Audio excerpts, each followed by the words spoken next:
Hello बच्चों। आज हम लोग क्लास 12th का एक सिलेबस स्टार्ट करने वाले हैं और वो है फर्स्ट चैप्टर इलेक्ट्रोस्टैटिक्स से। तो इसमें हमारे पास क्लास 12th में अलग अलग ब्रांचेज है। जैसे शुरुआत होती है इलेक्ट्रोस्टैटिक से, फिर मैग्नेटिज्म में आएगा, फिर उसके बाद आपका ईएम वेव्स आएगा, ऑप्टिक्स आएगा, ड्यूअल नेचर आएगा, लास्ट में सेमीकंडक्टर एटम न्यूक्लियर आएगा। तो हम लोग सबसे पहले शुरुआत करने वाले हैं इलेक्ट्रोस्टैटिक से। तो इलेक्ट्रोस्टैटिक को शुरुआत करने से पहले मैं आपको कुछ चीजें बता दूं। इलेक्ट्रोस्टैटिक में हम लोग पढ़ते हैं चार्ज के बारे में।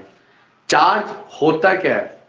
चार्ज एक ऐसी इंटरनल और इंटेंसिव प्रॉपर्टी है किसी मैटर की, वो डेवलप्ड होती है किसी मैटर के ऊपर। कब होती है वो डेवलप? जब कोई दूसरा मैटर उससे इंटरेक्ट होने के लिए आता है।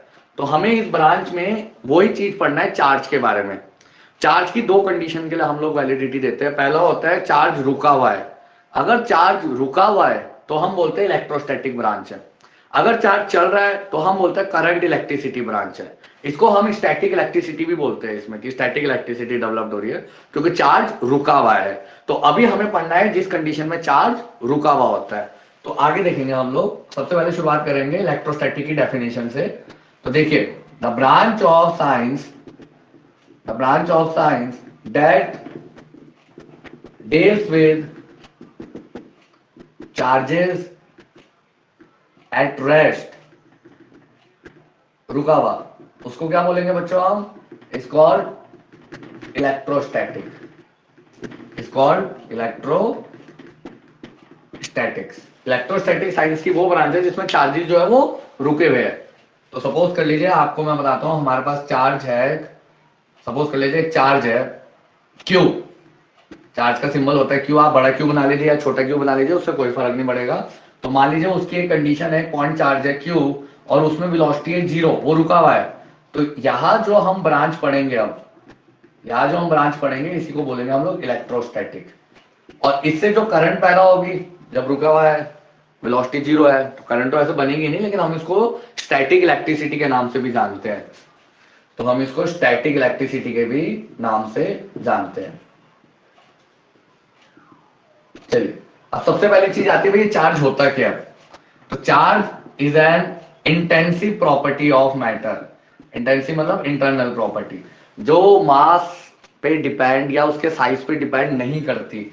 तो charge is N intensive property of matter.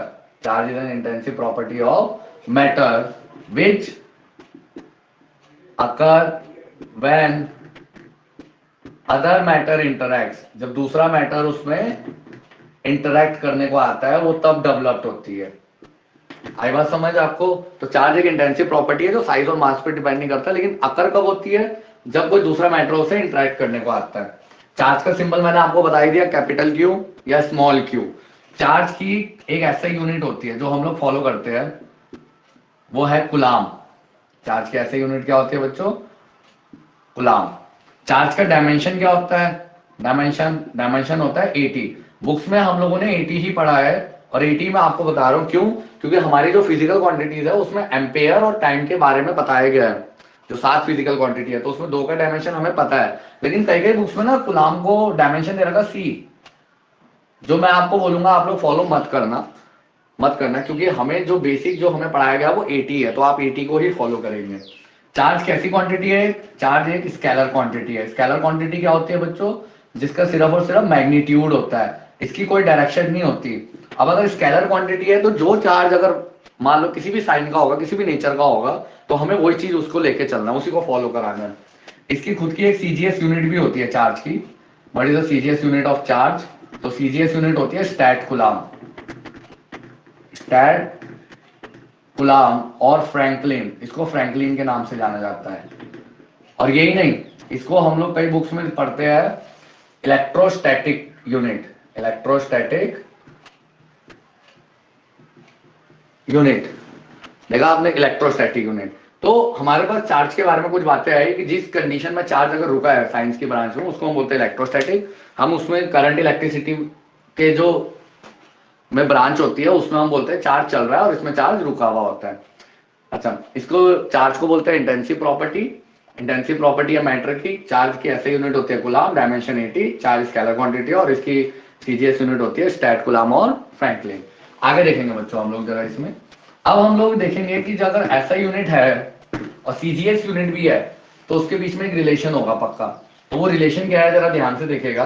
तो कहा जाता है एक कूलाम के अंदर 3 × 10⁹ स्टैट कूलाम होते हैं। 3 × 10⁹ स्टैट कूलाम और फ्रैंकलिन होते हैं, जिसको हम इलेक्ट्रोस्टैटिक यूनिट के नाम से भी जानते हैं। इसको हम लोग ईएसयू के नाम से भी जानते हैं, इलेक्ट्रोस्टैटिक यूनिट। तो इतना तो होता ही होता है। अब इसमें अदर यूनिट भी आती है चार्ज की। What is the other unit of charge? तो अदर यूनिट क्या होती है बच्चों चार्ज की, जरा ध्यान से देखेगा। पहली है इलेक्ट्रोमैग्नेटिक यूनिट। इलेक्ट्रोमैग्नेटिक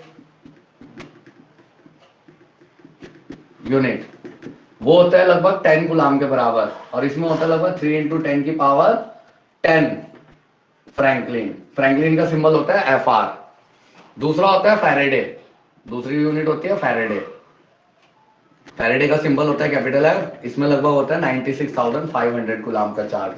अब इसमें एक इंपॉर्टेंट बात मैं आपको नोट बता रहा हूं, जरा ध्यान से देखेगा बच्चों।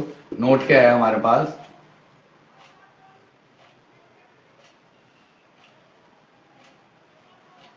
नोट ये है पहला कि लार्जेस्ट यूनिट क्या है चार्ज की। What is the largest unit of charge?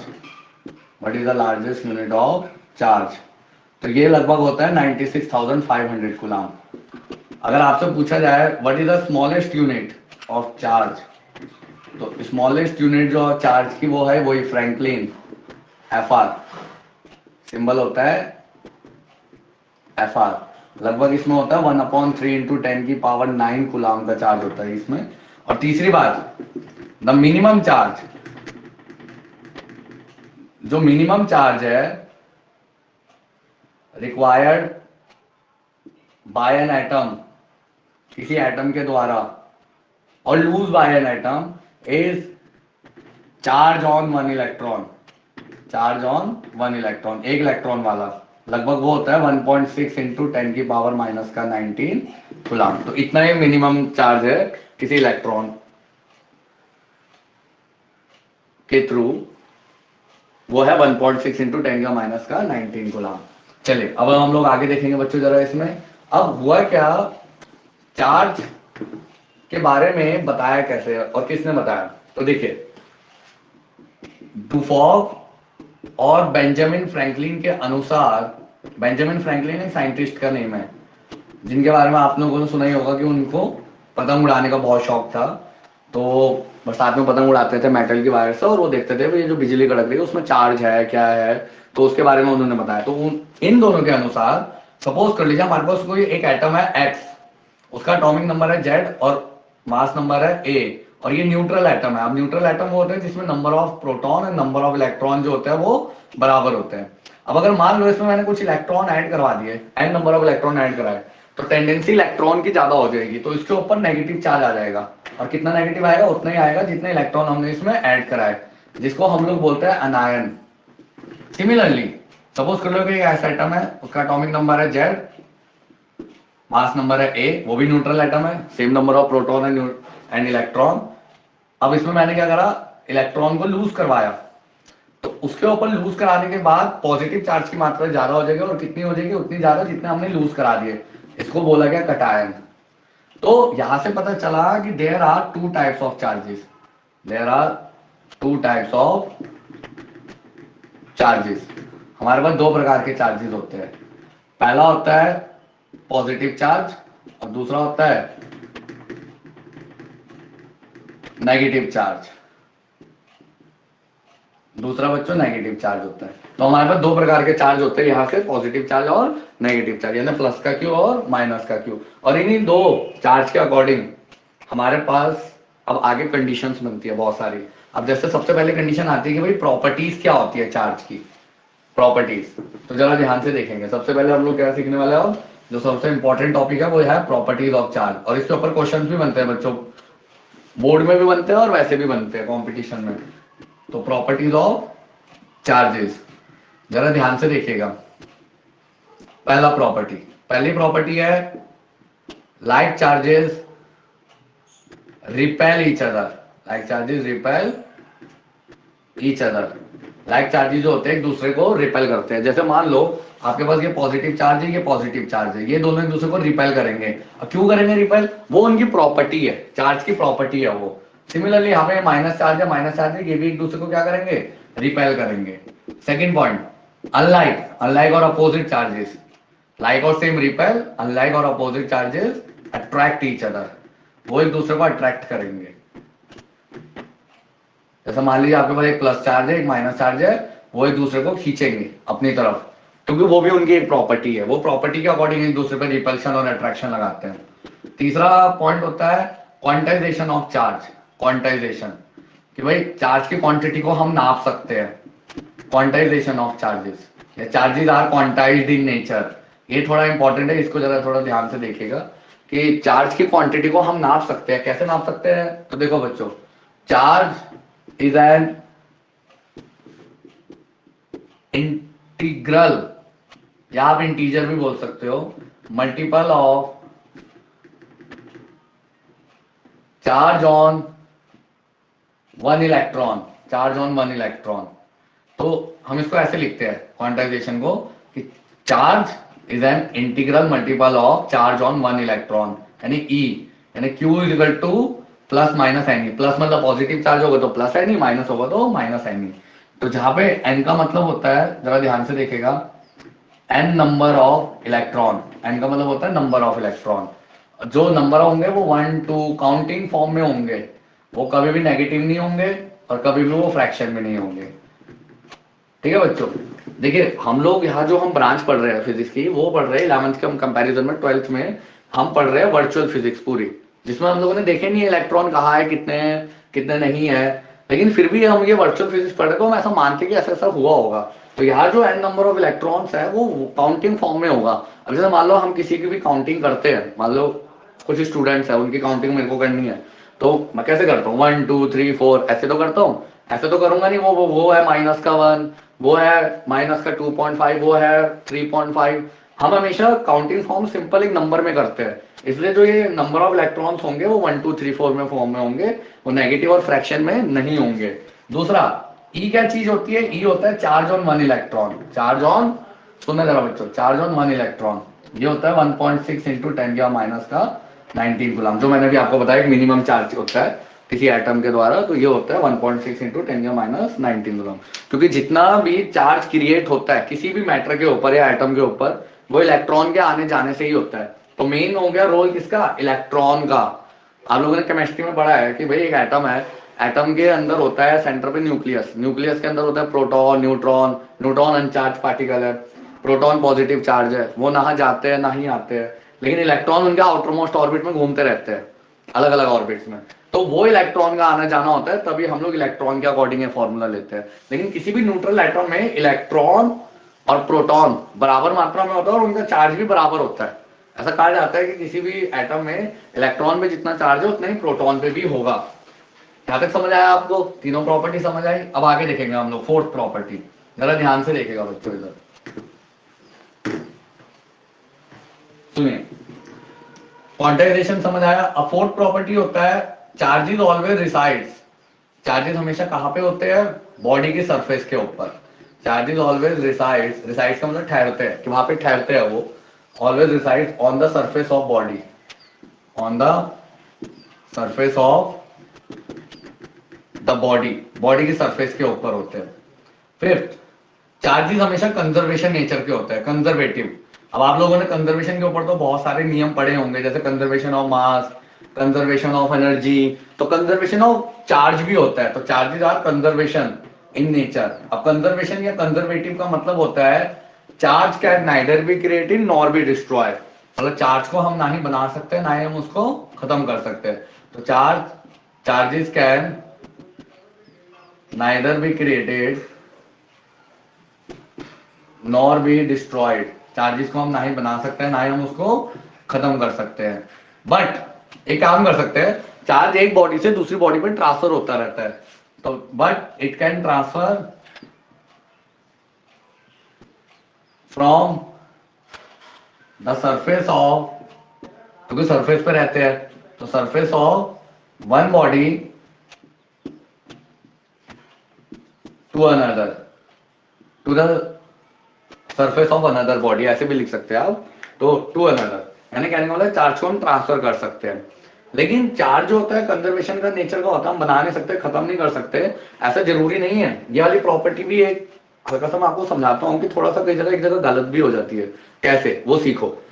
अगर मुझे एक पॉजिटिव चार्ज बनाना है किसी भी मैटर के ऊपर, तो कहते हैं इक्वल अमाउंट में नेगेटिव चार्ज भी डेवलप कराना पड़ेगा। और अगर मुझे नेगेटिव चार्ज बनाना है तो उसी में इक्वल अमाउंट का पॉजिटिव चार्ज डेवलप कराना पड़ेगा। इस फिनोमिना को बोलते हैं पेयर प्रोडक्शन। पेयर प्रोडक्शन, तो पेयर प्रोडक्शन में कहा जाता है कि कोई भी बॉडी है, सपोज करो जैसे ये मैटर है, मुझे इसके ऊपर पॉजिटिव चार्ज चाहिए, मुझे को डेवलप कराना है, तो मैं इसके ऊपर इक्वल नंबर में नेगेटिव चार्ज भी डेवलप करवाऊंगा, तो एक पेयर प्रोडक्शन होगा, यानी पेयरिंग हो जाएगी। अब मुझे चाहिए पॉजिटिव चार्ज, तो मैं किसी तरह कोई भी फिनोमिना लगा के नेगेटिव चार्ज को रिमूव करवा दूंगा यहाँ से, किसी भी तरह अर्थिंग करा दूंगा या इस बॉडी को टच करा दूंगा किसी और बॉडी से जो नेगेटिव चार्ज को एब्जॉर्ब कर ले, खींच ले, अट्रैक्ट कर ले, तो मेरे को इस पे फिर पॉजिटिव चार्ज मिल जाएगा। तो कंजर्वेशन जो लॉ है वो एक दो जगह पे फॉलो नहीं भी होता है, तो उन फिनोमिना का नाम होता है पेयर प्रोडक्शन और एनिहिलेशन। एनिहिलेशन में होता है कि हमें इक्वल अमाउंट के चार्ज अपोजिट अगर मिला है तो वो एनर्जी में कन्वर्ट होता है। एक एनर्जी को अगर हम रिलीज करें पेयर प्रोडक्शन में तो वो चार्ज में क्रिएट होता है। तो जो कंजर्वेशन और चार्ज है यानी नेचर है जो चार्ज का, उसमें हमें अगर कोई भी चार्ज बनाना है तो दूसरे अमाउंट का भी एक दूसरे नेचर का भी एक चार्ज इक्वल अमाउंट का बनाना पड़ेगा। ये बात जरा ध्यान रखिएगा, ये इंपॉर्टेंट है इसमें। सिक्स प्रॉपर्टी, चार्जेस जो होते हैं एडिटिव नेचर के होते हैं, charges are additive in nature, वो हमेशा जुड़ जाते हैं। Charges are additive in nature, that is मैं आपको डायरेक्ट इक्वेशन से सिखाता हूं, जैसे Q total is equal to Q1 plus Q2 up to so on Qn। मतलब कोई सरफेस है उसके ऊपर n नंबर ऑफ चार्जेस है, Q1 Q2 Qn, तो टोटल चार्ज आएगा उनका सम हो जाएगा। जैसे आपको एग्जांपल के साथ सिखाता हूँ, कोई सरफेस है, अब मान लो इसके ऊपर है प्लस का 2 कूलम, माइनस का 6 कूलम, माइनस का 12 कूलम, प्लस का 10 कूलम, ऐसे है। तो टोटल चार्ज निकालने के लिए क्या करूंगा, प्लस का 2 सबको जोड़ दूंगा, प्लस का 2 प्लस जोड़ने के लिए प्लस का निशान, माइनस का 6, अगर चार्ज माइनस है तो माइनस में लेना है, प्लस का 10 प्लस का 10 प्लस माइनस का 12। तो देखिए 2 और 10 कितना हो गया 12, 12 में से 12 कट गया तो इसमें माइनस का 6 आंसर बचेगा। तो माइनस साइन ये शो कर रहा है टोटल चार्ज कि इसमें नेगेटिव की मात्रा, नेगेटिव के मैग्नीट्यूड ज्यादा थे, तो इसलिए इसके ऊपर अब टोटल चार्ज एक माइनस का 6 बनेगा। यहां तक समझ आया बच्चों आप सबको? लास्ट प्रॉपर्टी देखेंगे अब हम इसमें, जरा देखिएगा आप सब लास्ट प्रॉपर्टी देखिए, 7 नंबर की प्रॉपर्टी देखिए, charges can leak out through sharp point, charges can leak out through sharp points. Charges जो होते हैं वो शार्प पॉइंट से लीक आउट कर देते हैं। जैसे एग्जांपल के तौर पे देता हूं कि जो फ्यूल के जो ट्रक्स होते हैं उनमें जब ट्रक्स को लगाए जा रहे होते हैं उसके ऊपर चार्ज एक्यूमुलेट हो जाता है, तो वो ट्रक के ऊपर जो चार्ज एक्यूमुलेट होता है तो चार्ज जुड़ने लग जाता है क्योंकि उनका एडिटिव नेचर होता है, तो वहां पे ब्लास्ट हो सकता है। तो ब्लास्ट से बचने के लिए वो लोग क्या करते हैं, पीछे से एक चेन लटकाते हैं, चेन, वो चेन अर्थ को छूते हुए चलती है हल्का सा, वो लीक आउट वाला काम है। मतलब उसमें जो क्या हुआ, देखो ट्रक का जो सिलेंड्रिकल पार्ट है, मान लो ये ट्रक है, ठीक है, ये ट्रक है, यहाँ पे ये ट्रक चल रहा, अब ट्रक के क्या हो, पीछे से एक चेन लटका रही थी, मेटेलिक चेन। क्या हुआ, वो क्यों लटकाई, वो बात वो नहीं है कि वो उसकी पूंछ है, नहीं, वो मेटेलिक चेन इसलिए लटकाएगी कि जो उसके ऊपर जो चार्ज एक्यूमुलेट हुआ बॉडी के ऊपर वो टोटल करके जुड़ ना जाए, और जुड़ने की वजह से कई बार ब्लास्ट ना हो जाए, तो सारा का सारा चार्ज इस शार्प पॉइंट से लीक आउट हो जाता है, क्योंकि चार्ज हमेशा मिनिमम सरफेस एरिया लेने की कोशिश करता है। इसके पीछे का एक रीजन ये होता है कि चार्ज लीक आउट क्यों होता है शार्प पॉइंट से, because charge acquire minimum surface area, charge हमेशा मिनिमम सरफेस एरिया एक्वायर करता है, नॉट मैक्सिमम, इसलिए वो लीक आउट हो जाता है। अगर मान लो आपके पास कोई मेटेलिक बॉडी है, बोर्ड है या मेटेलिक है, और आपको इससे चार्ज को लीक आउट कराना है, तो कुछ ना करिए, आप एक रॉड लीजिए और उसको ऐसे टच करा दीजिए, चार्ज वहां से लीक आउट हो जाएगा, और अर्थ को छुआ लीजिए, अर्थ एक बहुत बड़ा इंसुलेटर है, सारा का सारा चार्ज सोख लेता है। तो बस इस तरह से चार्ज की एक जो प्रॉपर्टीज है लीक आउट वाली, वो इस तरह से काम करती है। यहां तक समझ आया बच्चों? चार्ज के बारे में आपको समझ आया, चार्ज की प्रॉपर्टी समझ आई। अब इसमें जो एक मेन चीज और आती है, प्रॉपर्टी से हटके, प्रॉपर्टी आपकी खत्म होती है यहाँ पे, तो अब मैं आपको एक चीज बताता हूँ इसमें, what is the difference between mass and charge? Charge और मास के बीच में क्या डिफरेंस है, जरा ध्यान से देखिएगा बच्चों। मास और चार्ज के बीच में क्या डिफरेंस है? देखिए बहुत इंपॉर्टेंट डिफरेंस है। मास और चार्ज में ये बहुत बड़ा डिफरेंस है कि जो मास है वो बिना चार्ज के एग्जिस्ट कर सकता है। मास बिना चार्ज के एग्जिस्ट कर सकता है, लेकिन चार्ज बिना मास के एग्जिस्ट नहीं करेगा, क्योंकि चार्ज इंटेंसिव प्रॉपर्टी है मैटर की, और मैटर मतलब mass, anything has mass and occupy space. तो मैटर में आप लोगों ने डेफिनेशन पढ़ा है, तो चार्ज होने के लिए मास की जरूरत पड़ती है। तो सबसे इंपॉर्टेंट डिफरेंस ये है कि मास कैन एग्जिस्ट, पहली property, mass can exist without charge, charge can not exist without mass, charge बिना मास के एग्जिस्ट नहीं कर सकता। ये बात आप जरा ध्यान से रखिएगा। सेकंड पॉइंट, इनके बीच में, दो मास के बीच में जो फोर्स लगता है, the force between two mass object, two masses, वो हमेशा अट्रैक्टिव होता है, ऑलवेज अट्रैक्टिव। आप लोगों ने देखा होगा ग्रेविटी फोर्स के बारे में आपने पढ़ा होगा, तो ग्रेविटी कभी भी रिपल्शन नहीं करती। अगर रिपल्शन करती तो कोई भी चीज अगर हम ऊपर फेंकते तो वो ऊपर ही चली जाती, नीचे नीचे नहीं आती, और अगर नीचे आ रही तो नीचे ही आती रहती। लेकिन उसमें हमेशा फोर्स अट्रैक्टिव लगता है दो मास के बीच में। इसमें क्या होता है, the force between two charges may be attractive और रिपल्सिव। उसमें अट्रैक्टिव और रिपल्सिव दोनों हो सकते हैं। रिपल्सिव, आई बात समझ? इसमें क्या होगा, जो फोर्स लगेगा वो हमेशा अट्रैक्टिव हो या हमेशा रिपल्सिव हो, कोई गारंटी नहीं है। अब अगर मान लो लाइक चार्जेस हुए तो रिपल होगा, अनलाइक चार्ज हुए तो अट्रैक्ट होगा, लेकिन इसमें हमेशा अट्रैक्शन होगा। अच्छा एक बात और बताता हूँ, मास जो होता है वो मैटर की क्वांटिटी होती है। ये बात जरा ध्यान रखिएगा, आप लोगों ने क्लास 9th में भी पढ़ा होगा, mass is the quantity of matter, कि वो कितनी क्वांटिटी है उस मैटर की, हम उसको नापते हैं। तो मास जो होती है वो क्वांटिटी होती है मैटर की, जबकि ये प्रॉपर्टी होती है मैटर की। Charge is the property of matter, याद रखिएगा। ये मैटर की क्वांटिटी है कि भाई कितनी क्वांटिटी में हमने वो मैटर को लिया है, तभी हम इसको केजी में नापते हैं। और ये प्रॉपर्टी है एक, ये उसकी खासियत है कि भाई उस मैटर में कितना चार्ज बनेगा, कैसा बनेगा, ये उसकी प्रॉपर्टी शो करता है। इसको हम कूलाम में नापते हैं। तो ये दो डिफरेंस, दो बीच के डिफरेंस आपको आ सकते हैं मास और चार्ज के बीच में। अगर पूछा गया तो आप कोई भी 2 पॉइंट या 3 पॉइंट आप उसमें डिस्क्राइब कर सकते हैं। आगे देखिए बेटा, अब हम लोग एक न्यूमेरिकल सीखेंगे जरा इसमें, क्योंकि न्यूमेरिकल्स भी आते हैं, पेपर में भी आते हैं, और आपको आने भी चाहिए न्यूमेरिकल्स। तो देखिए न्यूमेरिकल्स के लिए देखिए जरा बेटा, क्वेश्चन, क्वेश्चन क्या है, how many electrons, how many electrons are there in 1 Ghulam of charge? एक गुलाम ऑफ चार्ज पे कितने इलेक्ट्रॉन्स होते हैं? तो देखो बच्चों उसको कैसे करेंगे, सुनो। Q की वैल्यू दे रखी, सबसे पहले गिवन लिखा करो। Q की वैल्यू दे रखी 1 गुलाम, ठीक है। अब Q का फॉर्मूला होता है Ni, ये दे रखा 1, तो हमें N निकालना, हाउ मेनी इलेक्ट्रॉन्स है ना, काउंटिंग ही तो निकालनी है, तो 1/E। तो E की वैल्यू डालो इसमें 1.6 इंटू 10⁻19।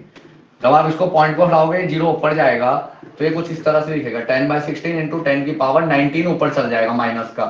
तो जो माइनस साइन का ऊपर जाएगा, इसमें से एक जीरो कम कर लो, तो पावर में बचेगा 18, यहाँ पे 100 बचेगा। तो 100/16 को जब आप सॉल्व करोगे तो आंसर आएगा इतने से पार्ट को 6.25 इंटू 10 की पावर 18 इलेक्ट्रॉन। इतने इलेक्ट्रॉन्स तो होते होते हैं एक गुलाम ऑफ चार्ज में। तो ये बहुत ज्यादा नंबर है, एक बड़ा नंबर है अपने आप में, 10 की पावर 18 है वो, 10 की पावर 18 बहुत बड़ा नंबर होता है। तो इसी वजह से हम लोग चार्ज की छोटी छोटी यूनिट यूज करते हैं। छोटी छोटी यूनिट कहने का मतलब है कि जैसे मान लो मिली गुलाम, माइक्रो गुलाम, नैनो गुलाम, पीको गुलाम, इसी वजह से हम इनको यूज करते हैं। तो इनको यूज करने के लिए हमारे पास इनके कुछ क्वांटिटीज है। जैसे सबसे पहला आएगा मिली गुलाम, मिली गुलाम, एक मिली गुलाम में होता है 10⁻³ गुलाम। दूसरा होता है माइक्रो, माइक्रो, ये बात वैसे आपको पता होनी चाहिए, 10⁻⁶ गुलाम। तीसरा होता है नैनो, नैनो गुलाम, ये होता है 10⁻⁹ गुलाम। और लास्ट होता है पीको, जो हम लोग यूज करते हैं, ऐसा नहीं है लास्ट ही है, पर हम लोग जो यूज करते हैं वो ये यूज करते हैं, इतना 10⁻⁻, ऐसा नहीं है। फर्मी भी होता है इसके बाद 10⁻15 होता है, ठीक है। उसके बाद एटो होता है 10⁻18, लेकिन इतना तक जाते नहीं हम लोग जो बेसिक जो है वो ये वाली यूज करते हैं, मिली, माइक्रो, पीको, तो ये इसी वजह से कारण से यूज करते हैं क्योंकि एक गुलाम में इतने सारे नंबर ऑफ इलेक्ट्रॉन्स होते हैं, जो बहुत बड़ी एक क्वांटिटी है अपने आप में। समझ आया बच्चों आप सबको? यहां तक समझ आया? कोई दिक्कत? आगे देखा बेटा। अब चार्ज को डेवलप करवाने के 3 मेथड होते हैं बेटा, जरा ध्यान से देखना। डेवलपमेंट ऑफ चार्जेस या production of charges on a body, on the surface of a body. तो देयर आर 3 मेथड। पहला होता है कंडक्शन। पहला क्या होता है? कंडक्शन। दूसरा होता है फ्रिक्शन। दूसरा होता है फ्रिक्शन।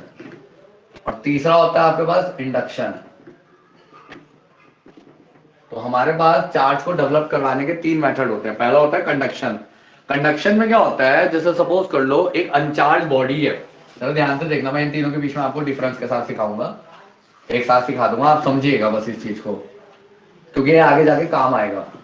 सपोज कर लिए आपके पास अनचार्ज बॉडी है ए, ये अनचार्ज है। अब अनचार्ज है तो इसका मतलब इसमें 0 गुलाम का चार्ज है, ठीक है? या आप इसको न्यूट्रल भी बोल सकते हो कि भाई न्यूट्रल है, इक्वल नंबर ऑफ पॉजिटिव और नेगेटिव चार्ज है, तो बराबर हो रहे हैं, प्लस माइनस हो गया, इक्वल नंबर है, मान लो 10 इलेक्ट्रॉन है 10 प्रोटॉन है, कट गए, बस कुछ भी नहीं है चार्ज, तो न्यूट्रल भी बोल सकते हो आप इसको। अब मान लो इसमें क्या करा हमने, यहाँ पर एक दूसरी बॉडी है बी, वो कोई चार्ज बॉडी है, वो चार्ज बॉडी है, ठीक है ना? ये कोई चार्ज बॉडी है, चार्ज सरफेस है इसके ऊपर, और इसके ऊपर मैंने मान लिया क्यू गुलाम का चार्ज है, प्लस का ही मान लो, अभी ऐसा नहीं है हमेशा प्लस का होगा, माइनस का भी हो सकता है। तो अभी मैंने मान लिया कि इसके ऊपर प्लस गुलाम का चार्ज है, तो मैं क्या करूंगा, इन दोनों को टच करा दूंगा।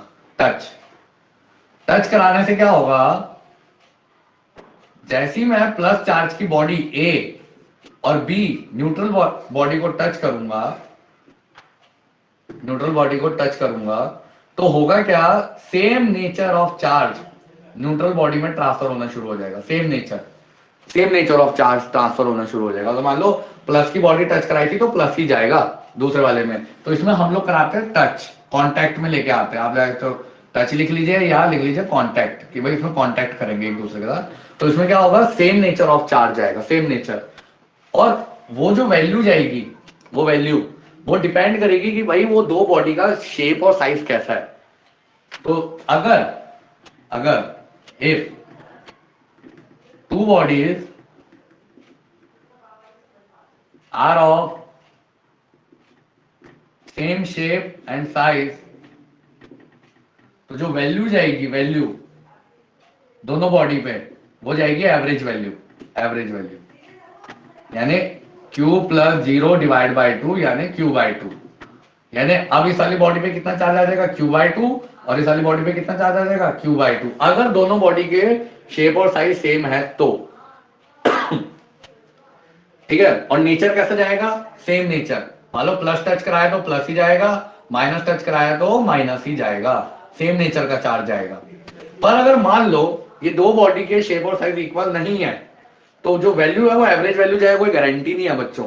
वो ऐसा हो सकता है कि किसी में मान लो कुछ पार्ट जाए और बाकी का रिमेनिंग पार्ट उसी बॉडी में रह जाए। ऐसा हो सकता है कि आपके सपोज कर लो एक छोटी बॉडी है, जैसे मान लो ये पेन है प्लस चार्ज का, ये बोर्ड है न्यूट्रल, और ये मेटल का पेन है, मान लीजिए मैंने इसको इस पर टच कराया, इसमें प्लस चार्ज था Q, तो इसमें भी सेम नेचर ऑफ चार्ज चला जाएगा प्लस का, कंडक्शन की वजह से, क्योंकि मैंने इसको कांटेक्ट में भी कराया, टच कराया। लेकिन जरूरी नहीं है कि इसमें Q बाई 2 और उसमें Q बाई 2 जाए।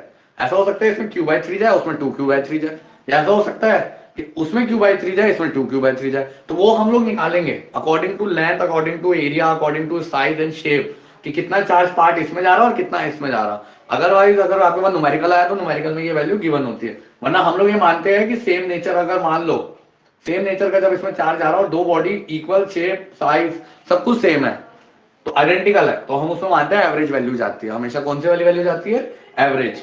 तो जब हम इसमें आगे टॉपिक पढ़ेंगे ना कुलाम्स लॉ, तो उसमें यही बताया गया है कि 2 पॉइंट चार्ज होता है, 2 पॉइंट चार्ज को हम आइडेंटिकल मानते हैं, तो इसलिए उसमें एवरेज वैल्यू आएगी। कोई न्यूमेरिकल आया तो उसमें हम लोग हमेशा एवरेज निकालेंगे। अगर दो बॉडी को टच कराया तो दोनों का एवरेज। अब पहले इसमें था Q, इस पे 0, अब इन दोनों पे Q बाई 2 Q बाई 2। अच्छा जरूरी नहीं कि इस पे ही जाएगा Q बाई 2, इस पे भी बचेगा Q बाई 2 ही। ऐसा नहीं होगा कि सब इसी पे जाएगा, इसका Q का Q रहेगा, नहीं, इससे भी कम हो जाएगा और उसमें बढ़ जाएगा। और कब तक जाएगा, जब तक दोनों के चार्ज बराबर नहीं आ जाते, एवरेज नहीं हो जाते। वैसे तो इसका पोटेंशियल का कॉन्सेप्ट होता है कि वो पोटेंशियल क्रिएट होता है, तो पोटेंशियल जब तक दोनों बराबर नहीं आते तब तक चार्ज का फ्लो होता ही रहता है। तो सेम नेचर ऑफ चार्ज, अगर माइनस बॉडी टच करेगा तो माइनस जाएगा, तो कंडक्शन में टच करवाते हैं। दूसरा होता है फ्रिक्शन। फ्रिक्शन में हम लोग करते हैं रबिंग एक्शन, हम दो बॉडीज को रब करते हैं, दो बॉडीज को रब करते हैं। आपने करा भी है, जैसे एग्जांपल के तौर पे आपने कॉम ली, हेयर है आपके, ड्राई हेयर है, आपने उसको रब करा, ठीक है, तो रब करने की वजह से क्या हुआ, उसमें चार्जेस क्रिएट हुए। आपने कोई पेपर लिया, पेपर को आपने कॉम से खींचने की कोशिश करी, आपने देखा होगा एक्सपेरिमेंट छोटे बच्चे भी करते हैं, वो पेपर को खींच लेते हैं। तो कैसे करते हैं वो, कि सपोज करो आपके पास एक बॉडी है ए, एक बॉडी है बी, दोनों आपस में पहले न्यूट्रल है, अब मैंने उसमें रब करा, रब करा यानी इसमें एक फ्रिक्शन क्रिएट करा। तो रब करने से क्या होगा, एक बॉडी में अगर प्लस चार्ज आएगा तो दूसरी बॉडी में ऑटोमेटिकली माइनस चार्ज आएगा, अगर एक का प्लस क्यू होगा तो दूसरे का माइनस क्यू होगा। तो इसमें क्या होगा, equal and opposite charge, equal and opposite charges are created. इसमें क्या था, same nature but average value, अगर शेप और साइज सेम है तो इसमें क्या होगा, equal and opposite charges are produce, equal and opposite charges are produce. और सबसे इंपॉर्टेंट अब ये इंडक्शन। इंडक्शन में क्या होगा कि सपोज कर लो कि आपके पास कोई ए बॉडी है, वही न्यूट्रल है, वो उसमें इक्वल नंबर ऑफ पॉजिटिव और नेगेटिव चार्ज है। कोई बी बॉडी है, मान लो कोई क्यू चार्ज है, इसमें प्लस है, तो इसमें मैं क्या कराऊंगा, इसको इसमें टच नहीं कराऊंगा, सिर्फ पास लेके आऊंगा, ब्रॉट नियर, ब्रॉट नियर। जैसे मैं इसको इसके पास लेके आऊंगा तो इस बॉडी में नेगेटिव निशान, नेगेटिव चार्ज अट्रैक्ट हो जाएगा और पॉजिटिव चार्ज रिपेल हो जाएगा, ठीक है। अब मैं क्या करूंगा, ये बी बॉडी थी जो चार्ज थी, बी बॉडी को मैं क्या करूंगा, बाद में रिमूव कर दूंगा। नाउ रिमूव, मैं इसको रिमूव कर दूंगा। रिमूव करने के बाद जो ए वाली बॉडी थी, इसके पीछे वाले पार्ट को अर्थ कर दूंगा, पीछे वाले जो अपोजिट पार्ट था, इसके अपोजिट पार्ट था, उसको अर्थिंग दे दूंगा।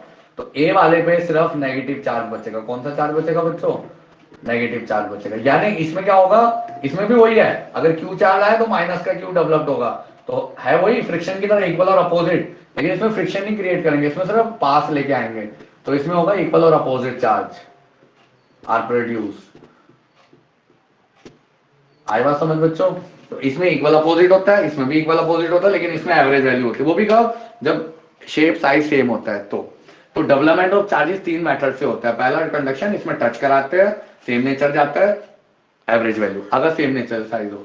फ्रिक्शन, रबिंग एक्शन करते हैं, इसमें जो बिजली बनती है वही इलेक्ट्रोस्टैटिक वाली, उसको स्टैटिक इलेक्ट्रिसिटी भी बोलते हैं। इसमें इक्वल और अपोजिट चार्ज बनते हैं। इंडक्शन में भी इक्वल और अपोजिट बनते हैं, लेकिन उसमें सिर्फ पास लेके आना है।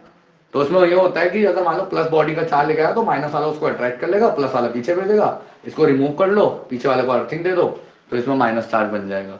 यहाँ तक समझ आया बच्चों आप सबको। तो इस तरह से हमारे पास तीन मेथड होते हैं चार्ज को डेवलप करवाने के, और ये इंपॉर्टेंट है, ये सीख लीजिए, क्योंकि जब न्यूमेरिकल आएगा तो खासकर कंडक्शन और इंडक्शन का मेन आता है। इंडक्शन का कॉन्सेप्ट जो है आगे यूज होगा इसी में इलेक्ट्रोस्टैटिक में, और ये वाला कूलम्ब्स लॉ में यूज होता है कि अगर दो बॉडी को टच कराया फिर अलग अलग कर दिया तो फोर्स कितना लगेगा। चलिए आगे देखते हैं बेटा। इसमें आगे होता है आपके पास, इसमें सुनिएगा जरा ध्यान से। अब चार्ज को नापने का एक डिवाइस भी होता है, उसको बोलते हैं इलेक्ट्रोस्कोप। उसके बारे में सिर्फ सुनेगा, वो आपके कोर्स में नहीं है। इलेक्ट्रोस्कोप एक ऐसा डिवाइस होता है जो चार्ज को नापता है, और चार्ज को वो इस तरह से नापता है कि उसमें क्या होता है, ऊपर ना एक मेटल की प्लेट लगी होती है, रॉड होती है, एक ग्लास जार होता है, और उसके नीचे दो पत्तियां लगी होती है ऐसे, गोल्ड लीफ, बड़ी पतली, क्योंकि वो मेलेबल हो सकती है, तो उसको हमने पतला कर रखा होता है ठोक ठोक के। तो उसमें क्या करते हैं हम लोग, उसको मेटल वाली जो रॉड है उसमें नीचे गोल्ड लीफ लगी होती है ऐसे दो पत्तियां, इसको गोल्ड लीफ इलेक्ट्रोस्कोप भी बोलते हैं। ऊपर रॉड होती है। अब जैसे मैं रॉड में ये मेटल बॉडी टच करूंगा तो गोल्ड लीफ जो होती है वो कन्वर्ज और डाइवर्ज होती है। कन्वर्ज और डाइवर्ज से ही पता चलता है उसमें कैसे टाइप का चार्ज है और कितना है, क्योंकि दो दो एंगल बनेगा ना। मान लो पहले ऐसे था, गोल्ड लीफ जो थे पत्तियां वो ऐसी थी, अब मान लो वो कन्वर्ज हो गई या डाइवर्ज हो गई तो बीच में एक एंगल बनेगा, वो एंगल के अकॉर्डिंग हम लोग उसमें मैग्नीट्यूड निकालते हैं, जो आपके कोर्स में नहीं है। ठीक है ना बच्चों। तो हम लोग इसमें चलो अब एक न्यूमेरिकल भी सीखेंगे साथ साथ। चलो एक न्यूमेरिकल सीखते हैं, जरा ध्यान से देखेगा। क्वेश्चन ये है, हाउ मैनी चार्ज या how much charge are there in 1 cup of water. 1 cup of water के एक कप में कितना चार्ज होता है, जरा ध्यान से देखेगा। मैं आपको इसमें सिर्फ समझाऊंगा, आप लोग सिर्फ कॉन्सेप्ट सीखेगा, अब चार्ज की वैल्यू निकालना सीखेगा, बाकी आप लोग कैलकुलेटिव पार्ट आप खुद करिएगा प्लीज।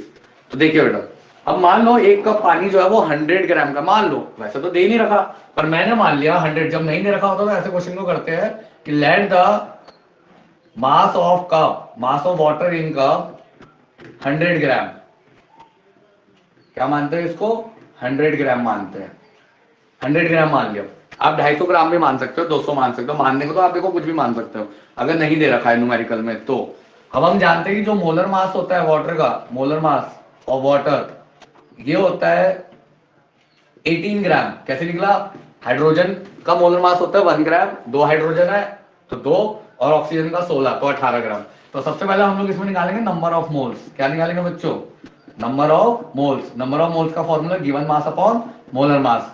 गिवन मास मैंने कितना माना? 100। अगर आप 250 से कर रहे हो तो 250 से करना प्लीज। और कोई न्यूमेरिकल में अगर वैल्यू दे रखी है कि 1 कप ऑफ वाटर इतना ग्राम का लेना तो उतना ही लेना, तो 100 अपॉन 18। क्या तक समझ आया? इसको आप चाहे तो डिवाइड कर लो, ये बन जाएगा 50/9, ये मोल आ जाएगा। अब हम जानते हैं एक मोल में कितने एटम होते हैं? 6.022 इंटू 10 की पावर 23 एटम्स। इतने एटम्स तो होते ही होते हैं। इसी को बोलते हैं हम लोग एवोगैड्रो नंबर। आप लोगों ने पढ़ा है केमिस्ट्री में।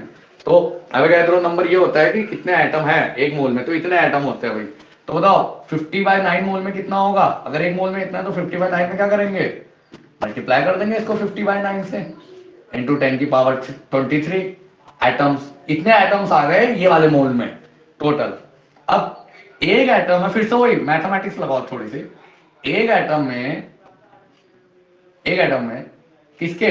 पानी के, वाटर के कितने इलेक्ट्रॉन्स होते हैं? नंबर ऑफ इलेक्ट्रॉन्स निकाल रहा हूं बच्चों मैं आपके लिए, नंबर ऑफ इलेक्ट्रॉन। तो देखो आप लोग ये मत करना कि 3 एटम है, ये मत बोलना, ठीक है ना? तो उनके अकॉर्डिंग इलेक्ट्रॉन निकाल दिए, ऐसे करना। देखो हाइड्रोजन में कितने इलेक्ट्रॉन होते हैं? 1, तो 2 हाइड्रोजन में कितने होंगे? 2। ऑक्सीजन में कितने होते हैं? 8 इलेक्ट्रॉन होते हैं टोटल। जो 2 होते हैं वो के शेल में होते हैं, बाकी के 6 एल शेल में। बाकी आपने एसपीडीएफ तो पढ़ा ही है, तो उसमें 8 इलेक्ट्रॉन होते हैं। तो टोटल नंबर ऑफ इलेक्ट्रॉन कितने हो गए? 10। अगर एक एटम में इतने इलेक्ट्रॉन है तो इतने एटम, ये जो मैंने टोटल वाला निकाला ना, ये टोटल एटम, टोटल एटम्स आए। टोटल एटम्स में कितने इलेक्ट्रॉन होंगे? तो नंबर ऑफ इलेक्ट्रॉन निकाला जाएगा सबसे पहले। तो नंबर ऑफ इलेक्ट्रॉन आएगा, ये तो आएगा ही आएगा 6.022 50/9। आप 23 भी ले सकते हो वैसे, 6.023 इंटू 10 की पावर 23 इंटू 10 करना पड़ेगा लास्ट में। क्यों करेंगे 10? क्योंकि एक एटम में इतने हैं तो इतने एटम उसमें कितने होंगे? Multiply, unitary method. मैं प्योर मैथ्स पढ़ा रहा हूं आपको, इसमें कोई फिजिक्स के कोई कॉन्सेप्ट ही नहीं है, सिंपल यूनिटरी मेथड। अब हम जानते हैं चार्ज का क्या फॉर्मूला होता है? चार्ज का फॉर्मूला होता है number of electrons into E, charge on electron. तो नंबर ऑफ इलेक्ट्रॉन तो आएगा 6.022 इंटू 50/9 इंटू 10 की पावर 24 कर लो, कंबाइन कर दो इन दोनों को, और 1.6 इंटू 10 का माइनस का 19। आप इसे सॉल्व कर लो, इतना कूलम ऑफ चार्ज आ ही जाएगा आपके पास। समझ आया बच्चों? यस और नो? तो ऐसे हम लोग किसी भी कप ऑफ वाटर में या किसी भी कंडीशन में हम लोग चार्ज को निकाल सकते हैं। तो चार्ज के बारे में अभी हम लोगों ने मेन क्या सीखा? उसकी प्रॉपर्टी सीखी, फिर 1-2 न्यूमेरिकल सीखे, कंडक्शन वाला फिनोमेना सीखा, भाई इतना चार्ज है इतना चार्ज है तो क्या होगा। आगे देखो बेटा, इसमें सीखेगा।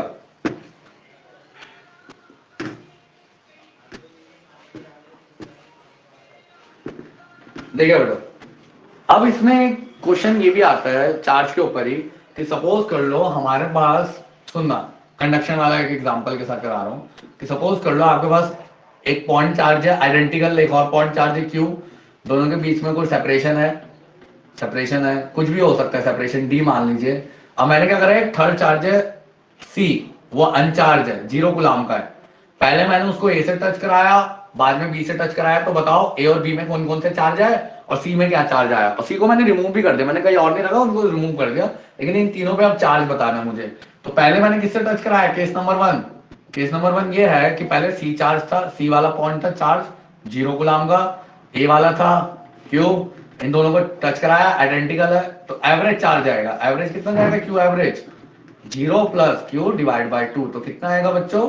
Q/2 चार्ज आएगा। अब जब ये Q/2 चार्ज आएगा तो वो सिर्फ सी में नहीं जाएगा या ए में नहीं जाएगा, दोनों में जाएगा, दोनों में बराबर मात्रा में जाएगा, यानी सी में भी Q/2 हो जाएगा और ए में भी Q/2 हो जाएगा। अब ए को मैंने वही का वही रखा हुआ, तो यानी ए वाले चार्ज पे आ जाएगा Q/2। बी वाले का निकालेंगे। अब मैंने इसको बी से टच कराया, अब सी पे कितना चार्ज आ गया, Q/2 है ना, अब टच कराया, क्योंकि उसने लिखा था पहले ए से टच कराया फिर बी से टच कराया। तो केस नंबर 2 ये है कि मैंने उसको बी से टच कराया, तो सी को मैंने, सी में कितना चार्ज है Q/2, उसको मैंने अब बी में टच कराया, बी का चार्ज है Q। अब इसमें भी एवरेज ही जाएगा, तो जरा ध्यान रखिएगा, जो चार्ज इसमें क्रिएट हो गया उसी को आगे लेके कंटिन्यू करेंगे। तो Q/2 प्लस का Q डिवाइड बाई 2, जब आप इसको सॉल्व करोगे तो आंसर आएगा 3Q/4। एलसीएम ले लेना, यहाँ 2 आएगा, 2Q प्लस Q 3Q, और 2 नीचे चल जाएगा 4, यानी अब सी पे कितना आ गया, सी पे आ गया 3Q/4। अब ये वाला चार्ज आएगा सी पे, और बी पे भी यही जाएगा 3Q/4। तो इसके आंसर है कि ए पे कितना चार्ज गया Q/2, बी पे 3Q/4, और सी को जिसको मैंने रिमूव करा उसका आंसर है 3Q/4। ये मत करिएगा कि सी को जब दोबारा से टच कराओगे बी पे तो 0 से स्टार्ट करोगे, नहीं, अब जितना आ गया अब बी में उसमें वो टच कराएंगे। समझ आया बच्चों, यहाँ तक समझ आया आपको आज इलेक्ट्रोस्टैटिक में? तो आज हम लोगों ने इलेक्ट्रोस्टैटिक में चार्ज के बारे में सीखा, चार्ज की कुछ प्रॉपर्टी सीखी, कुछ एक दो न्यूमेरिकल सीखे। आगे हम लोग नेक्स्ट लेक्चर में अब हम सीखेंगे बाद में कूलॉम्स लॉ, वो हम अब आपको कल पढ़ाएंगे फिर, या आप हमारी नेक्स्ट वीडियो में देखेगा। अगर आपको मेरा वीडियो पसंद आया तो प्लीज लाइक करिए, सब्सक्राइब करिए, और कमेंट करके अगर आपको कोई डाउट्स है तो वो पूछ सकते हैं, मैं आपके कमेंट्स को देखूंगा और उसके डाउट्स को भी क्लियर करूंगा। Thank you.